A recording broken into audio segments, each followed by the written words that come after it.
Hello friends and teachers, I am Samar in the Murray and I study in grade 6. In today's Playto class, we have made a fruit grabber.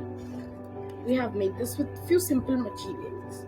Duct tape, a bottle, knife, a cutter, some thread, a cardboard and some paper. Let me show you how this works. So when the fruit is really far away on the tree and you want to get it without it falling on the ground, well, pull the thread down and wait for all of them to fall down, and then grab your fruit. When it falls inside, bring it back safely on the land and munch on your juicy fruit. This took a lot of hard work to make, and it was pretty easy. It looks pretty easy to make, but it's not that easy.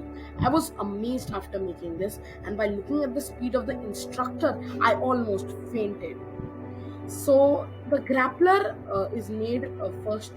I took the knife and cut off these parts to make it open like a flower. Then I made two holes, one at the top, one at the bottom, and put the thread through it and connected out. It was working. To add some height, I added and some beautification. I added a cardboard with paper on it, connected with tape, and it comes all the way down here.